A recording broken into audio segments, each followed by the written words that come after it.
que Satanás no gane ventaja alguna sobre vosotros, le dice Pablo a los Corintios, a 2 de Corintios 2:11, porque había una negligencia y un escándalo en la iglesia. En Corintios estaban tomando el día del Señor, que ya entendemos que bajo el judaísmo, pues los judíos guardaban el sábado numéricamente. Y entonces cuando la iglesia nace y entra ese judaísmo en la iglesia, Pedro y algunos judaizantes en la iglesia querían imponerle que los cristianos tenían que guardar el séptimo día exactamente como lo guardaban los judíos.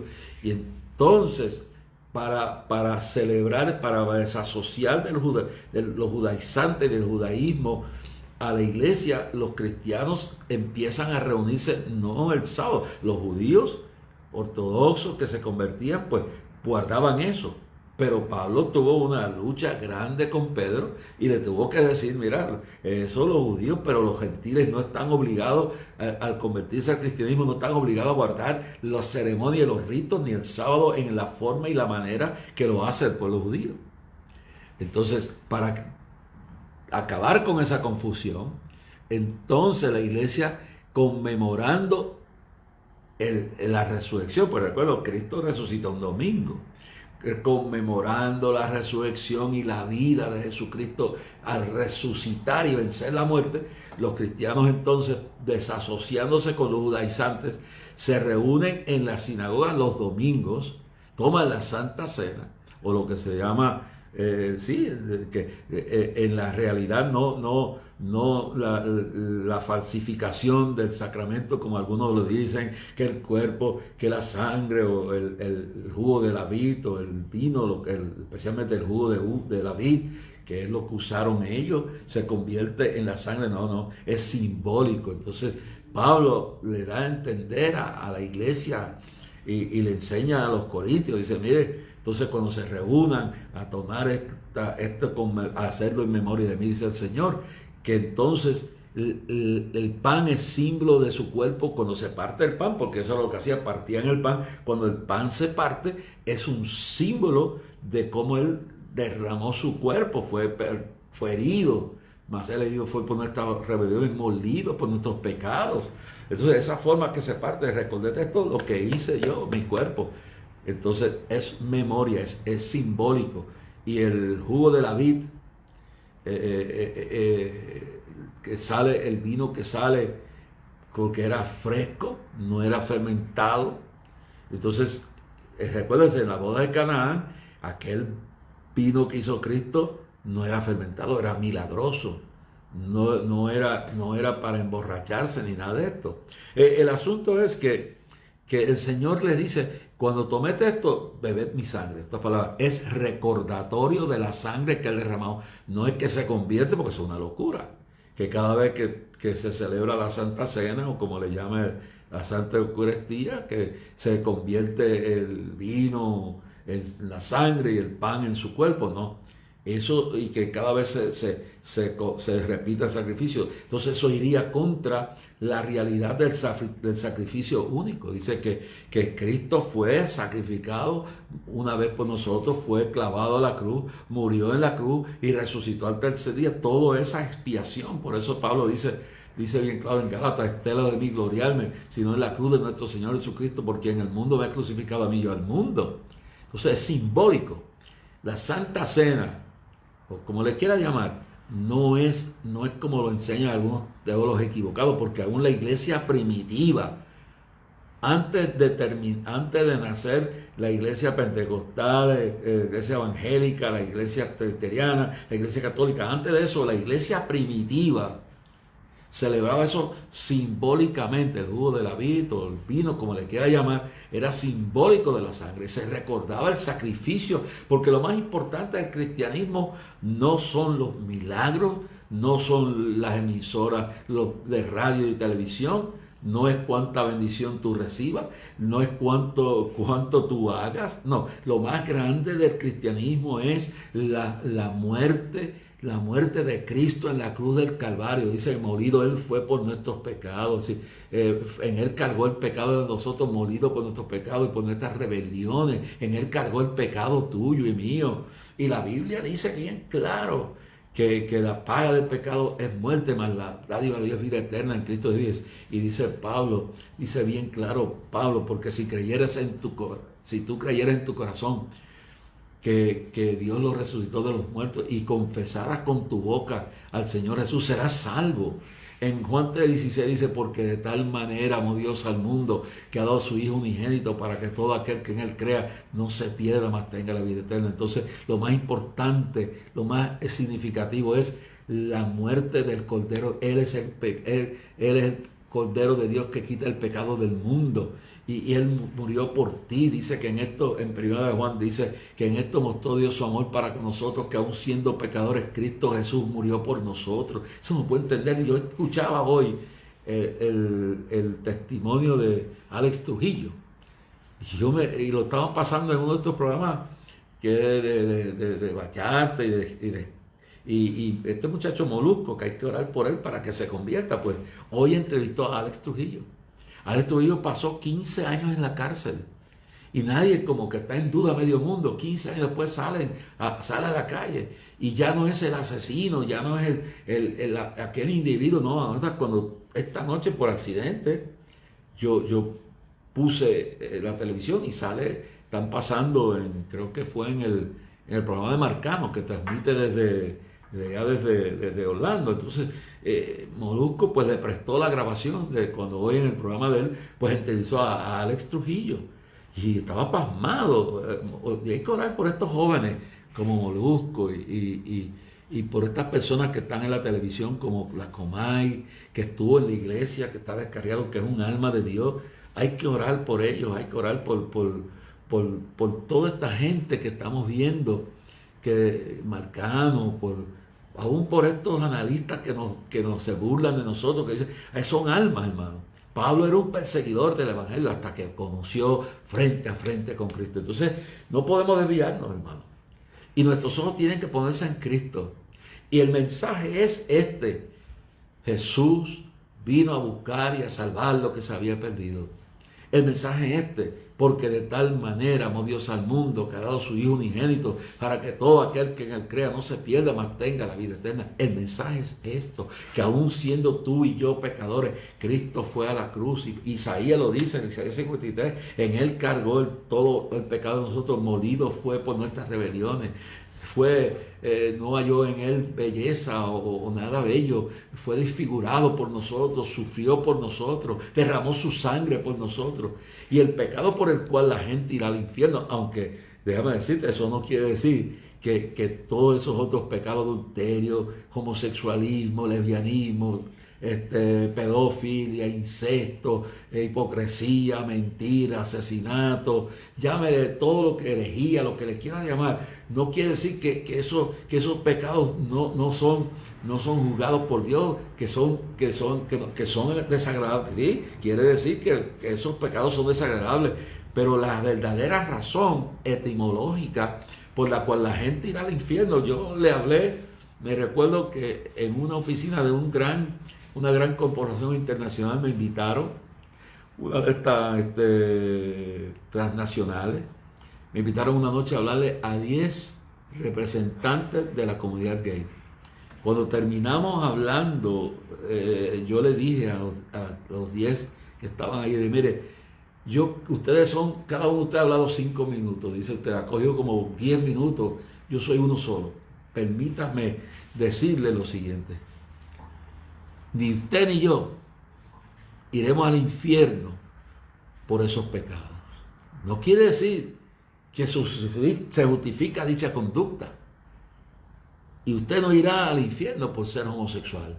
Y usted no irá por ser adúltero. Y usted no irá por ser hipócrita o ser mentiroso, ser asesino.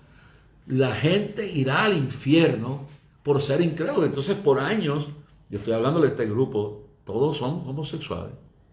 Entonces, y entre ellos gente renombrada. Entonces, el asunto es que yo estoy recordando que que muchos años yo leía esa parte, y aunque uno estudiaba en un seminario, uno lleva años en la palabra, pero la Biblia dice que escudriñemos las Escrituras, porque en ella parece a vosotros que tenéis la vida eterna, dijo Jesucristo. Ellas son las que dan testimonio de mí.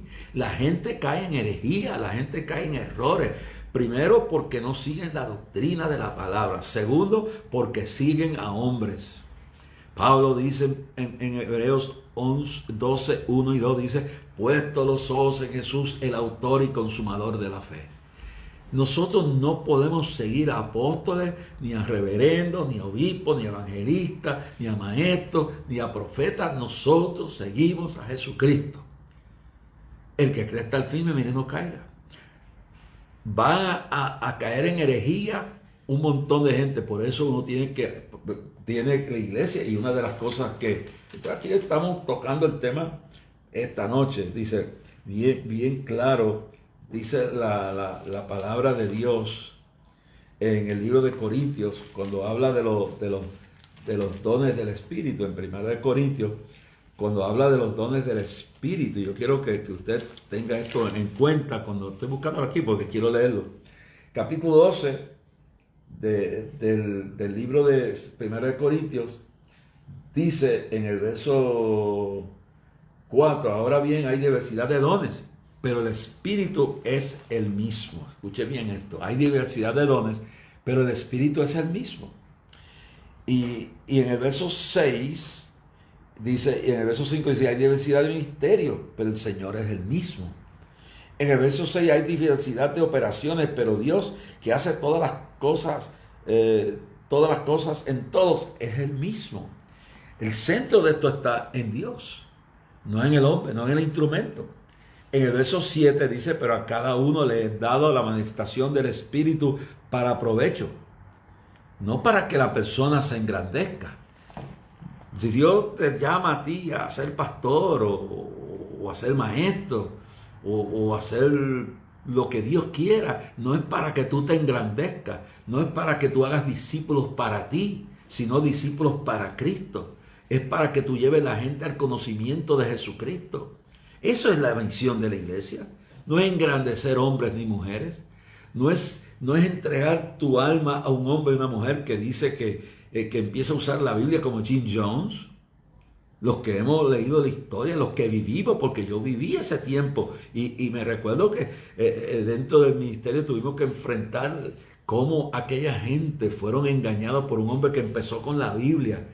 Porque cuando tú te buscas en 2 Corintios 11, 14, dice bien claro, cuando tú te buscas en 2 Corintios, en el capítulo 11, y te buscas en el verso 14, Pablo le habla a los corintios, porque los corintios están confundidos, como hay mucha gente confundida con apóstoles y predicadores y profetas que están endiosándose y que usan la Biblia para su provecho y que transgiversan la doctrina de la palabra. Entonces dice: mas lo que hago haré aún para quitar ocasión a aquellos que la desean, a fin de que en aquello en que se glorian sean hallados semejantes a nosotros. Pero entonces en el verso 13, 2 Corintios capítulo 11, dice: pero estos son falsos apóstoles, obreros fraudulentos que se disfrazan como apóstoles de Cristo. Tiene a Juana García con los mitas. ¿Dónde empezó? En la iglesia de Dios Pentecostal. Y el hermano Cruz, Isabelo Cruz, me acuerdo que el nombre era Isabelo Cruz, pero mi hermano ese pastor era bien amigo mío. Él tuvo el pastor tuvo que enfrentar a Juana García y ella quería adueñarse de la iglesia. Y un grupo, cuando le dijo: no, el domingo yo predico aquí, se levantaba y quería tomar el control de la iglesia.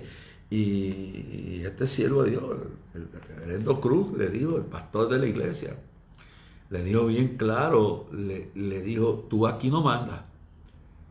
Entonces esa mujer se fue y la gente la siguió. No importa, mire hermano, no siga a ningún hombre, ninguna mujer. No ponga sus ojos en ningún predicador, ni en mí, ni en nadie. Porque cuando una persona se descuida en Dios, cuando una persona se endiosa, cuando una persona se olvida de que el centro de su vida es Cristo, caen en herejía, se pervierten, caen en desorden, caen en el infierno mismo, en inmoralidad y en mentiras, y en calumnias, y en corrupción y en violencia.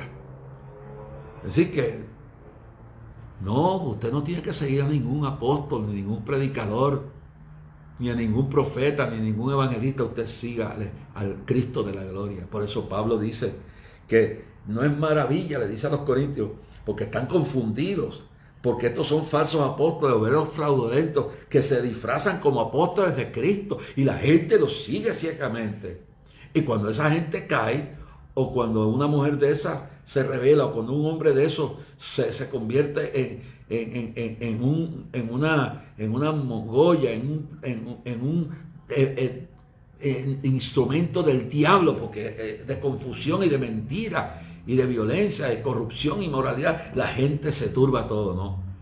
La iglesia no está fundamentada en ningún apóstol, la iglesia no está fundamentada en ningún predicador, ni en ninguno, empezando conmigo, sea quien sea, ni su pastor, por más bueno que sea, ni su pastora, ni su apóstol, ni su doctor, no, ni su líder de concilio. Uno los respeta, pero el verdadero líder dice: puesto los ojos en Jesús, el consumador de nuestra fe. Y el verdadero líder, el verdadero predicador cristiano señala el camino del Calvario, señala que Cristo es el centro de nuestro pueblo. Por eso es que se desmoronan. Jesús mismo dijo al final del capítulo 7 de Mateo, dice que entonces vendrán a muchos diciéndome: yo soy Señor, nosotros hicimos milagros en tu nombre, echamos fuera demonios, profetizamos en tu nombre, Señor. Y le dijo: nunca os conocí, apartados de mí, obradores de iniquidad. En otras palabras, el mismo Cristo dijo que mirad que nadie os engañe. Mateo 24:8.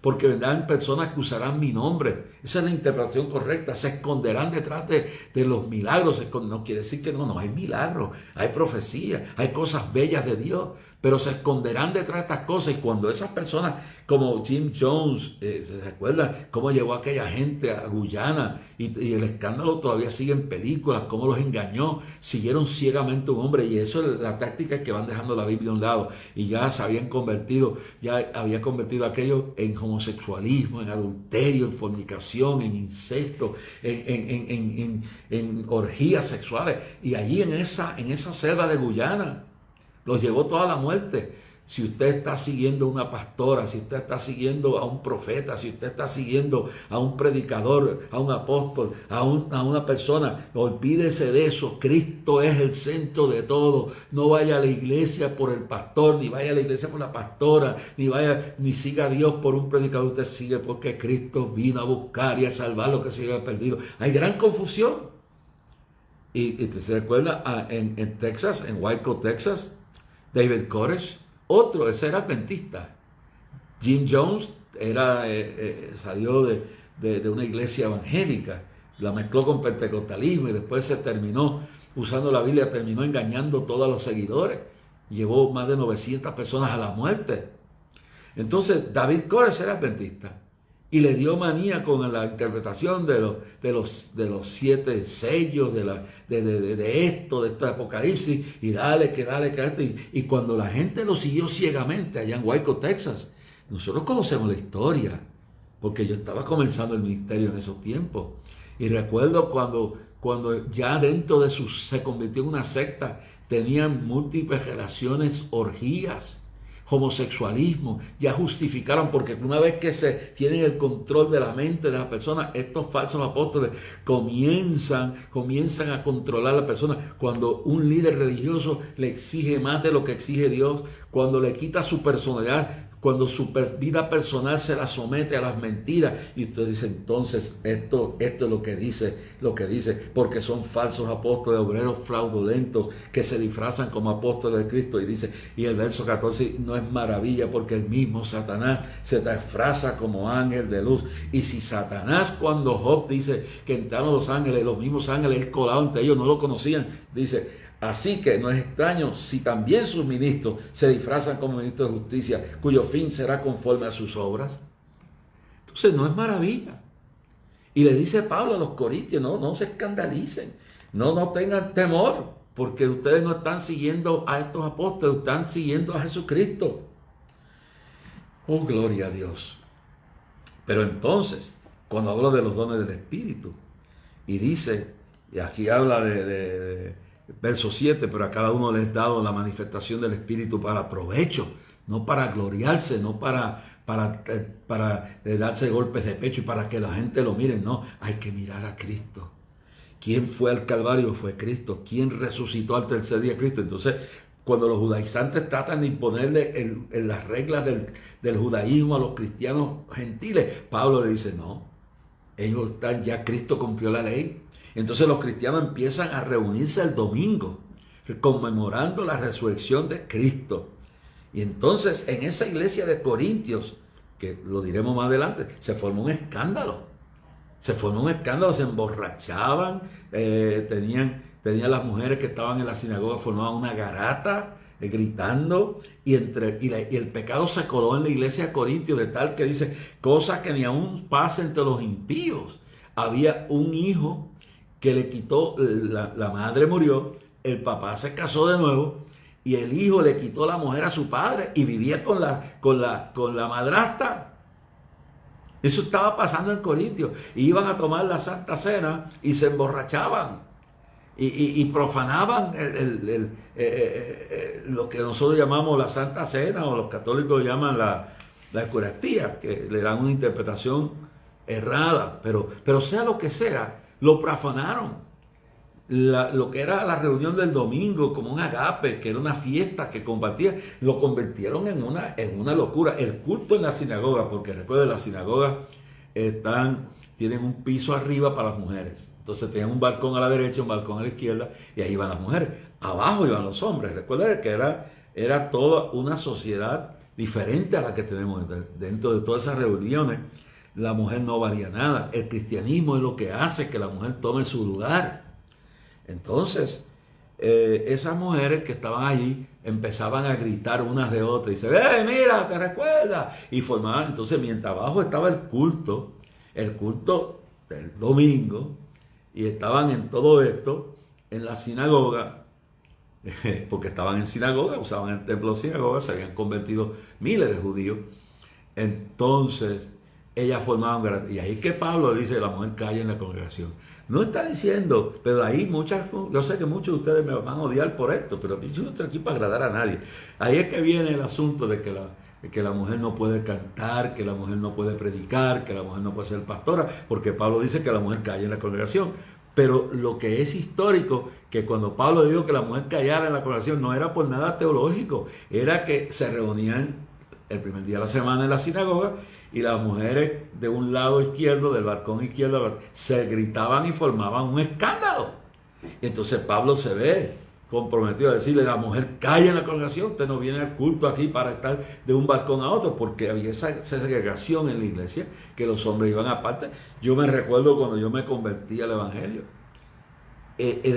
había dentro de la iglesia, por un tiempo, cuando yo primero me convierto, en las iglesias bien radicales, había un área para las mujeres y un área para los hombres.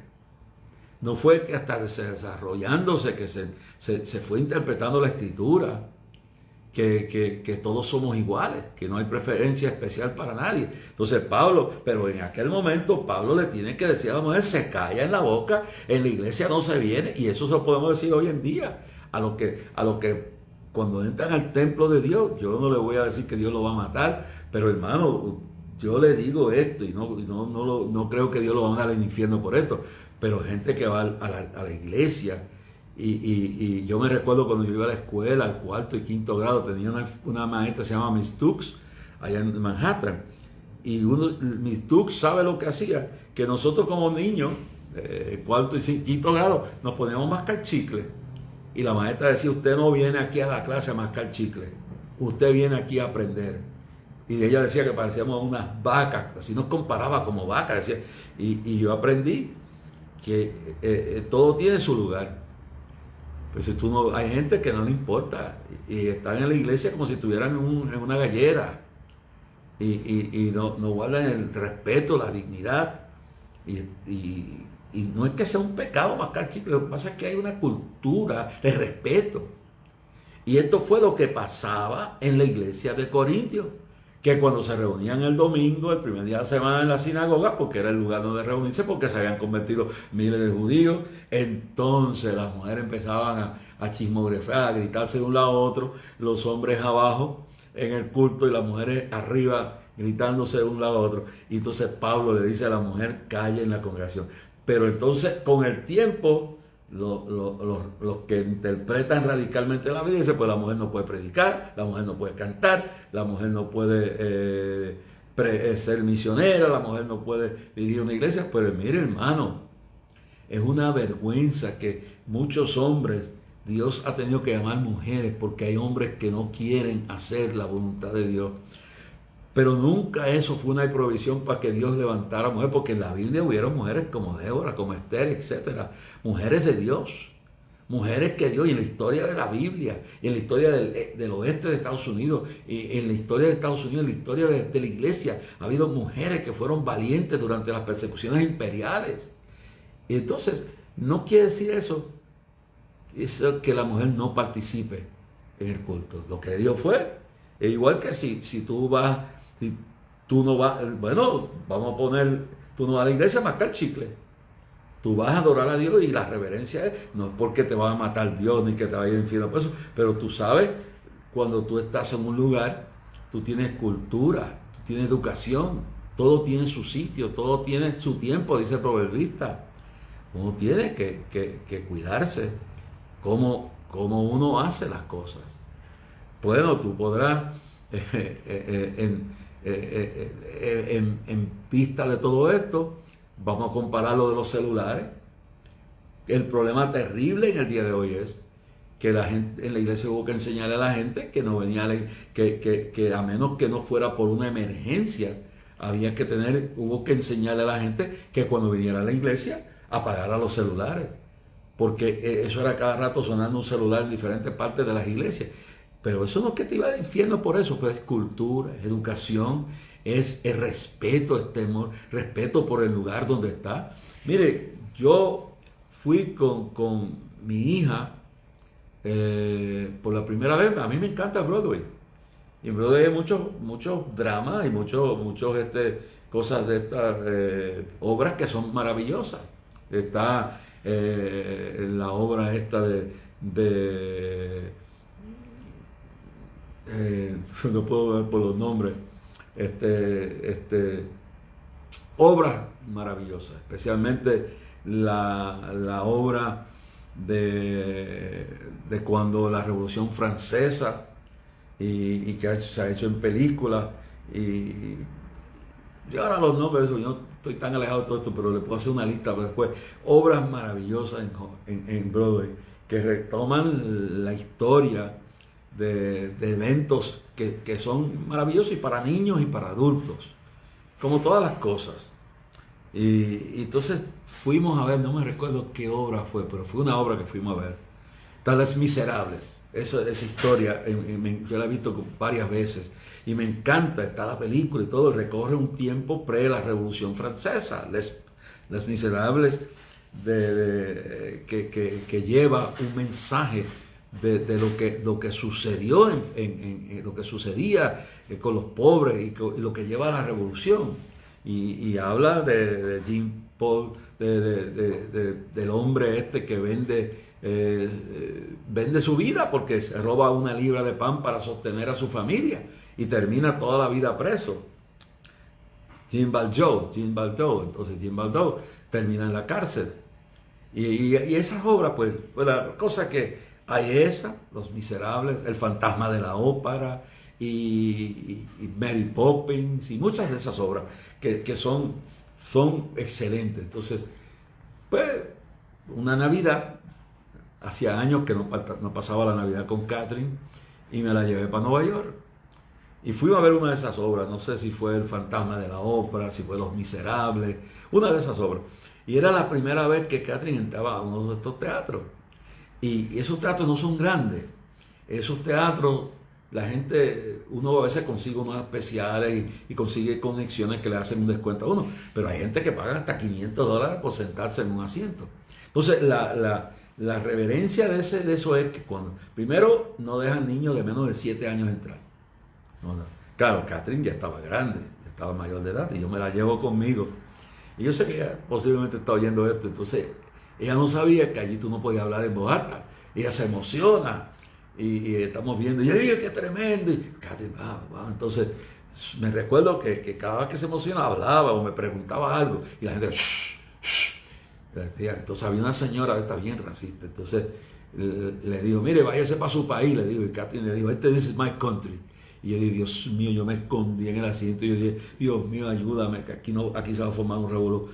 Pero yo dije, Catherine, entiende que esto es un teatro y aquí no nos dejan hablar. Pero para mí eso fue, porque cuando yo por primera vez fue una cosa de esa, yo no lo entendía. Y le pasa a todo el mundo. Ahí tú vas y tienes que oír. No puedes estar hablando. No puedes tener los celulares. Eso es una obra de teatro. Entonces, si eso es una obra de teatro, yo me recuerdo que pasamos por eso y tuvimos una noche tremenda y nos lo gozamos. Pero si eso es en un teatro de una obra, ¿por qué la gente tiene que entonces creer que el culto a Dios tiene que ser menos respetuoso? Entonces, ni juzgo la salvación, ni condeno a nadie un pecado grave que Dios lo va a matar, pero es una cosa de educación. Entonces uno va aprendiendo, y va aprendiendo, y va aprendiendo, y va aprendiendo. Entonces tú aprendes que si en ese sitio, es más, no tienes que ir a Broadway, vete a uno de los cinemas de aquí, a ver una película y ponte a hablar por teléfono para ver que va a mandar un mujer, te van a mandar a callar. Entonces, el problema que tenemos hoy en día no es solamente la irreverencia de gente mascando chicle, de gente mientras está el predicador hablando y chismografando y hablando por teléfono.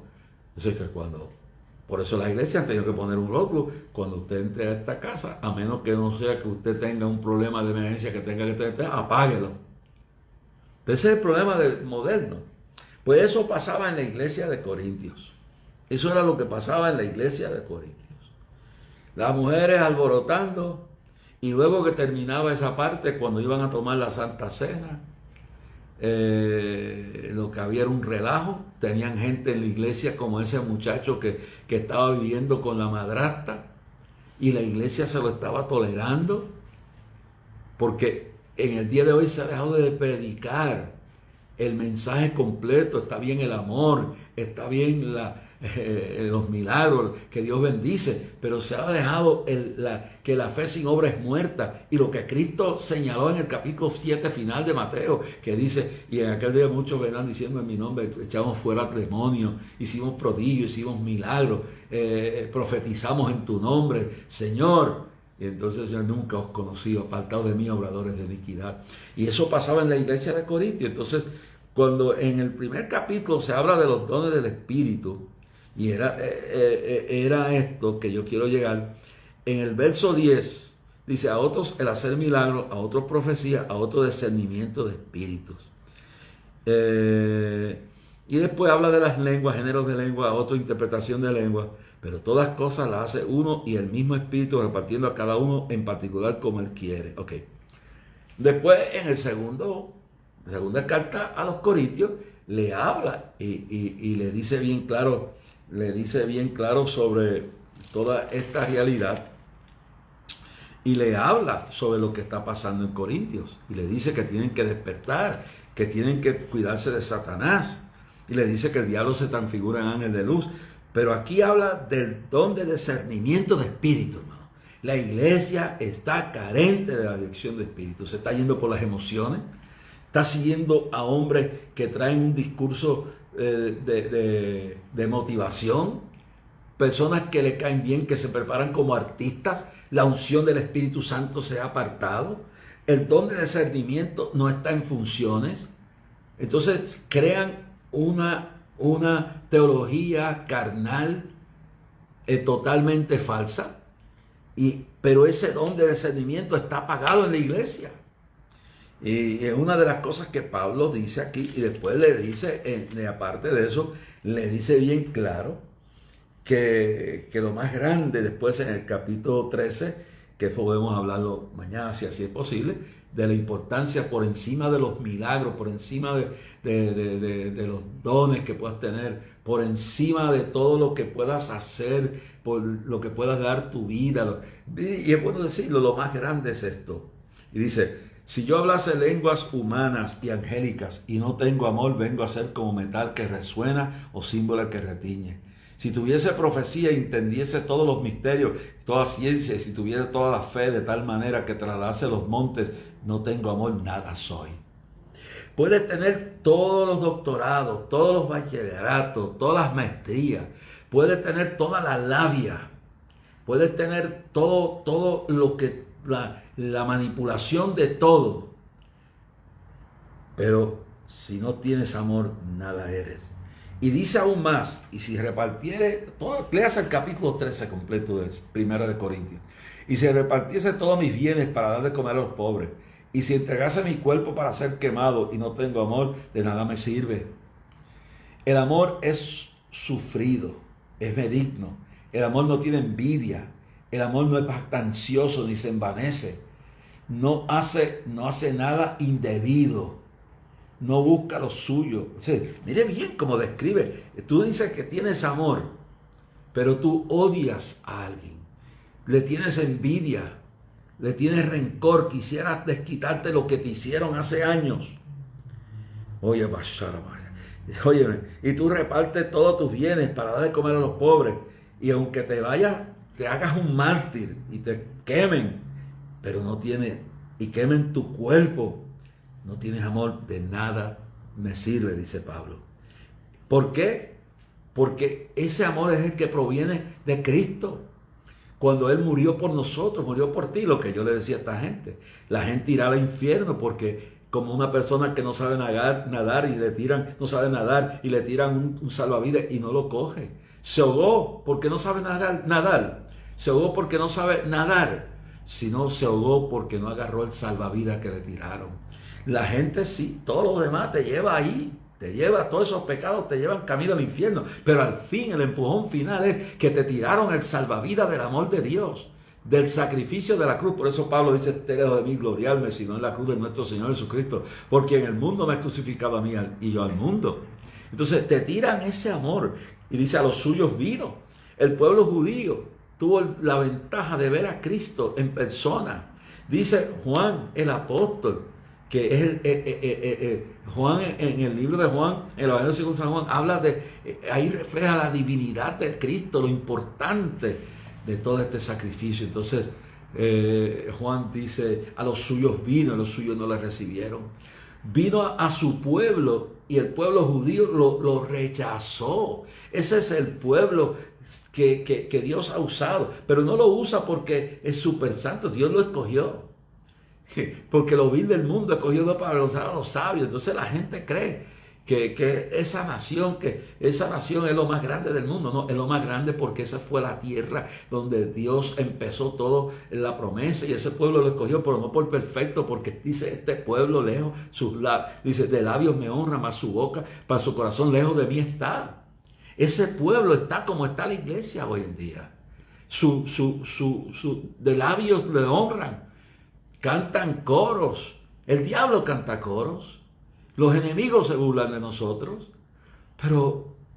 pero hay que entender bien claro que no es la elocuencia con la cual hablamos, no es las palabrerías de profundidad teológica que hablamos, no es la actuación teatral del predicador y la predicadora, no es sino la transformación del amor de Dios en la vida nuestra.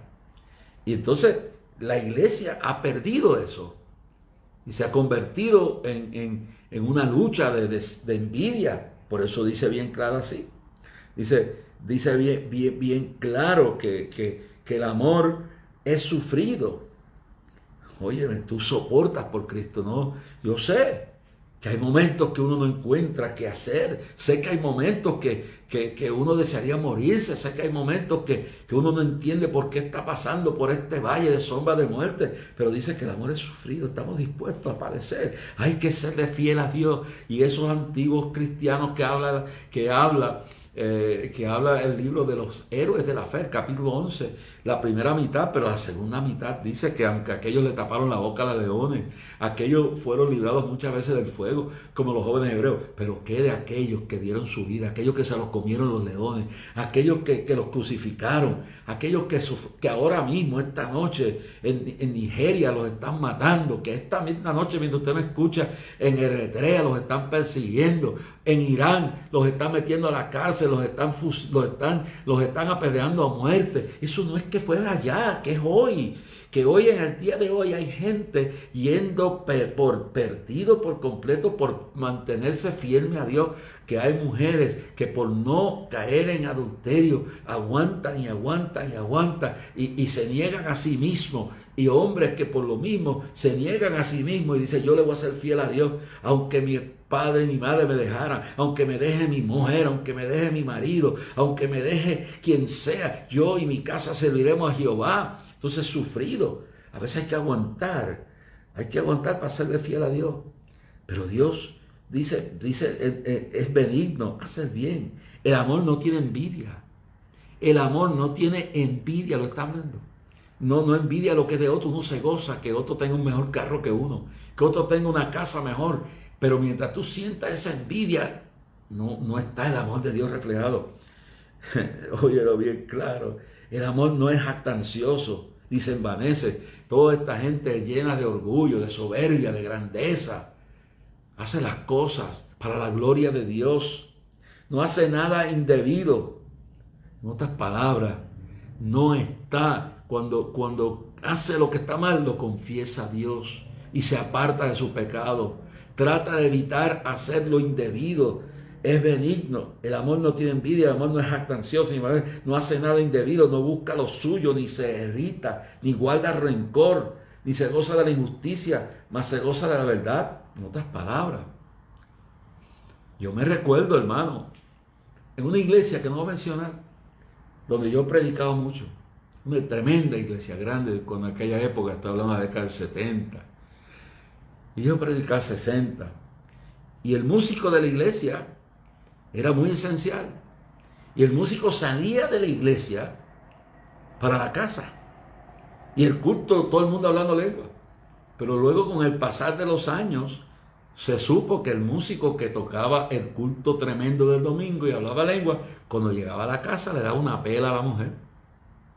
Entonces, es lo que dice: el amor es sufrido. Pero aquí dice: no hace nada indebido, no busca lo suyo, no se irrita, no guarda rencor. Es increíble. Entonces, eso pasaba con ese hombre. Y yo me recuerdo aquí en esta ciudad de Guaynabo donde yo vivo, un día, oiga esto, estoy sentado en mi oficina, allí en Bayamón, y aquí en una de las iglesias, cientos de iglesias, estoy hablando de década del 80, más o menos, de década del 90, llega un hombre, y entonces ese hombre llega a mi oficina, y había una figura pública en la radio, era uno de estos analistas, de estos analistas que tienen muy prominentes, de los muchos que habían en aquel entonces. Entonces, este hombre llega a mi oficina y me dice: mi esposa tiene el pelo larguísimo, ella no se maquilla, ella viste santamente, eso está bien, pero tengo un problema. Ella me está haciendo infiel con ese impío, con ese analista, con ese periodista, lo que le quieran llamar. Y mientras hablaba lengua, en las horas trabajaba en una agencia de gobierno. Cuando salía el mediodía se iban a un motel. Y en la iglesia cantando coro. Y en la iglesia, entonces el marido fue investigando y descubrió la realidad. Vino donde mí llorando, se le veían las lágrimas.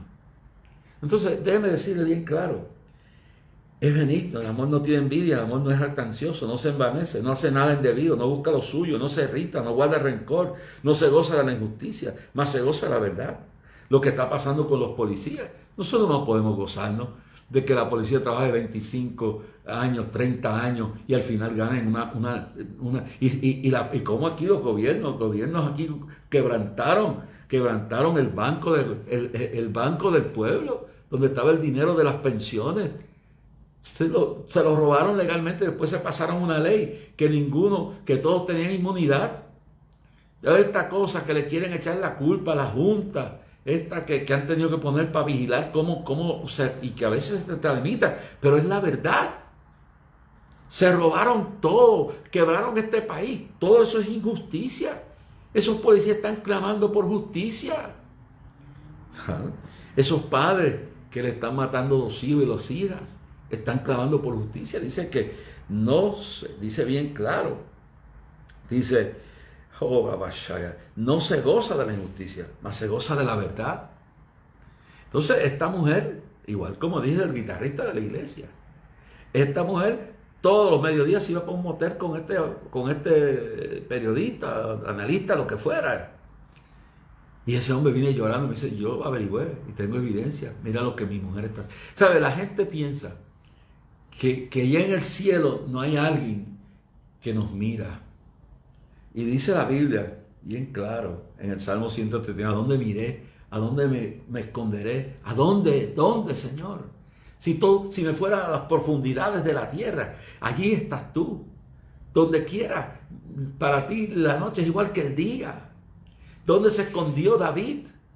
David, cuando todos los alcahuetes a su alrededor justificaban su pecado, David entonces pensaba que se sentía seguro, pero cuando llegó al palacio había un Natán y cuando Natán viene le cuenta a David una historia. David no solo adulteró con Bathsheba, que era la mujer de un gentil, de un Urías Geteo, que se había convertido al judaísmo, oye bien claro, y que era su más fiel soldado, y él se queda en la casa y la ve desde allá bañándose y la codicia la manda a buscar y la convierte en su amante y sale embarazada de él. Eso está en la Biblia. Y él y los que estaban a su alrededor le aplaudían, le encubrían lo que estaba haciendo, hasta el momento que cuando el profeta de Dios llegó, él llegó al palacio. Y ahora voy a contestarle por qué la Biblia dice que es el hombre perfecto, el hombre conforme perfecto al corazón de Dios. Ese hombre asesino, mentiroso, adúltero, encubridor de pecado, cuando llega al palacio, el profeta lo está esperando. La iglesia está fallando en el día. Nosotros creemos que con dar un espectáculo, que con darle una buena motivación, con entretener al público, y estamos perdiendo no solo nuestra juventud, estamos perdiendo no solamente con esta pandemia miles de hogares, estamos perdiendo aún dentro del ministerio, se está perdiendo la gente, ministros y mujeres y hombres de Dios. El diablo está tratando de destruirnos a todos aquí. Entonces, porque a veces nos olvidamos que estamos aquí no por la gloria, no estamos aquí por el dinero, no estamos aquí por la vanidad, estamos aquí porque Dios ha tenido misericordia de nosotros y Cristo murió y viene pronto y está a las puertas, estos nunca estado tan cerca. Entonces, cuando David llega al palacio, Natán le dice, oye, había un hombre que tenía muchos corderos y había uno que tenía un solo corderito. Y este hombre vino y le quitó el único cordero que tenía este hombre, la única oveja, lo que fuera. Cordero, oveja. Entonces, ¿qué hacemos con este hombre? Que tenía muchas ovejas, muchos corderos, lo que fuera. Lo tenía en abundancia.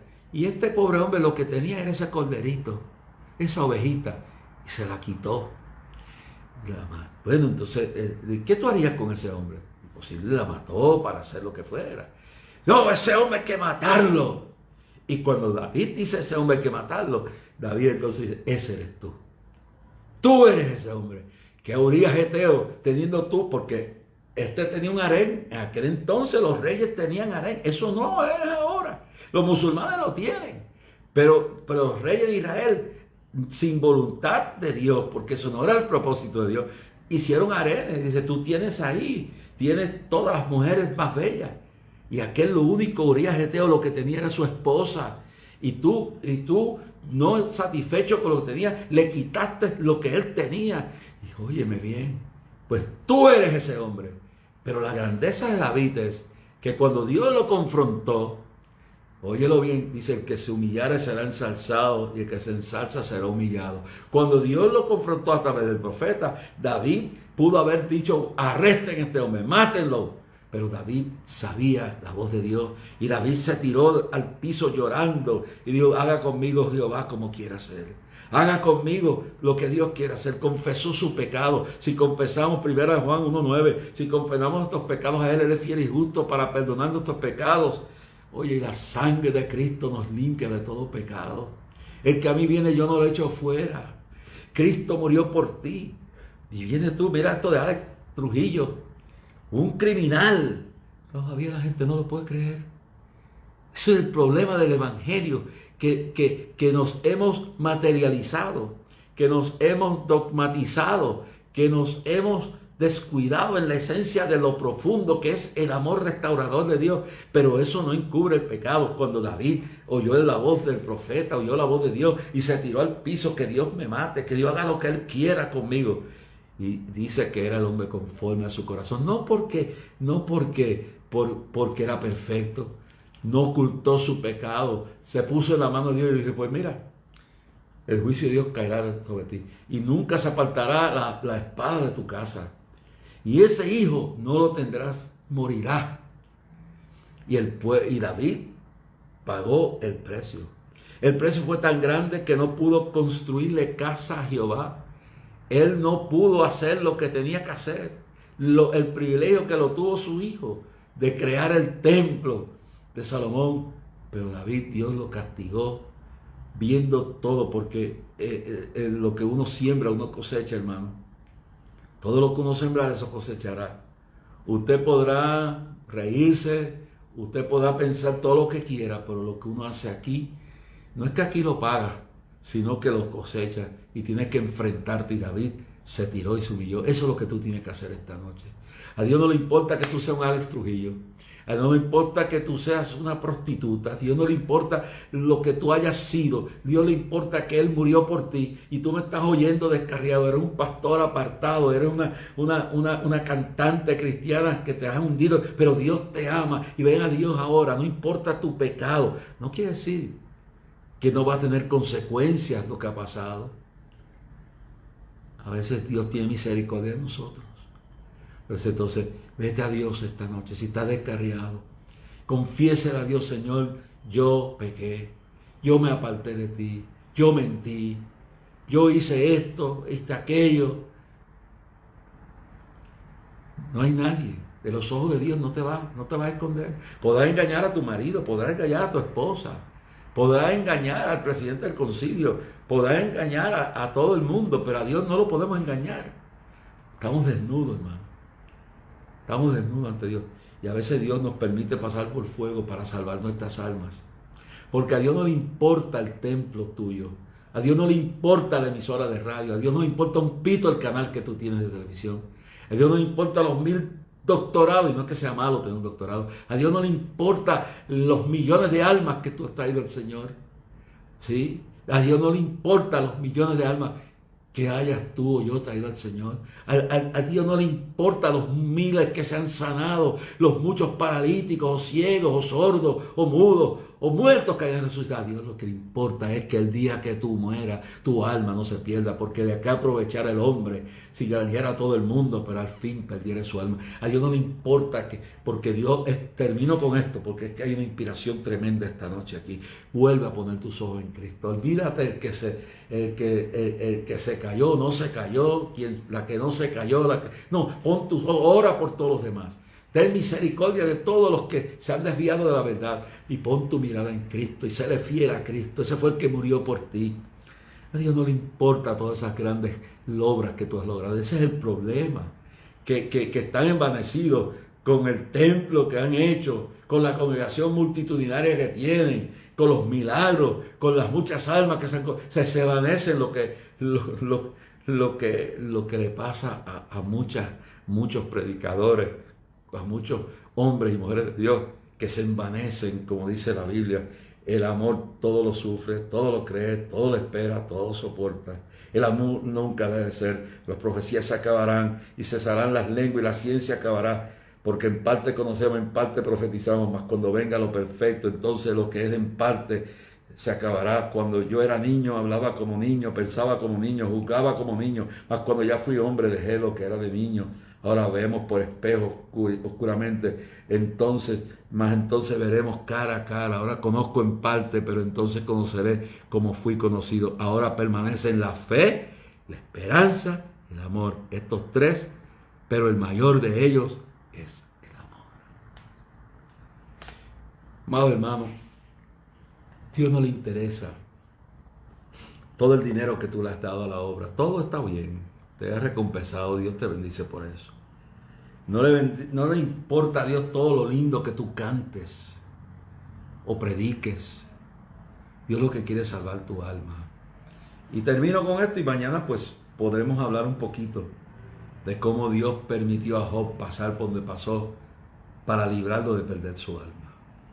Si estás descarriado, vuelve al Señor. Si estás confundido, no mires a la tormenta a tu alrededor, mira a Cristo. Esta noche, iglesia, la iglesia no está fundada sobre un evangelista, sobre un apóstol, sobre un pastor, sobre un líder conciliar, sobre un doctor, sobre un exponente de ciencia o lo que sea. La iglesia está fundamentada en Cristo. Por eso Dios, cuando dice, ¿y qué piensan ustedes que yo soy? Pedro le dice, en el libro de San Mateo le dice, tú eres el Cristo, el Hijo de Dios viviente, y le dice, tú eres Pedro, eres una roca insignificante, débil, mas sobre la roca de mi divinidad edificaré mi iglesia. La iglesia no está edificada sobre una mujer, ni un hombre, ni el papa, ni el predicador, ni el evangelista más grande, ni el teólogo más grande, no, está edificada sobre Cristo, nuestro Dios eterno, omnipotente, omnisciente, omnipresente, y las puertas del infierno no prevalecerán contra la iglesia. Puesto los ojos en Jesús. Padre, gracias, porque estás restaurando la fe. Están ahora gente descarriada convirtiéndose a ti. Hay gente apartada que ahora están viniendo a tus pies. Hay gente descontrolada que ahora están controlada bajo tu espíritu. No solamente sanando enfermos, estás restaurando almas y vidas. En el nombre de Jesucristo te doy gracias por tu gloria esta noche. Consuela a aquellos que sufren las consecuencias de sus pecados. Levanta a aquellos que sufren momentos difíciles en su vida. Señor, que tu amor se derrame sobre todos nosotros. En el nombre de Jesucristo.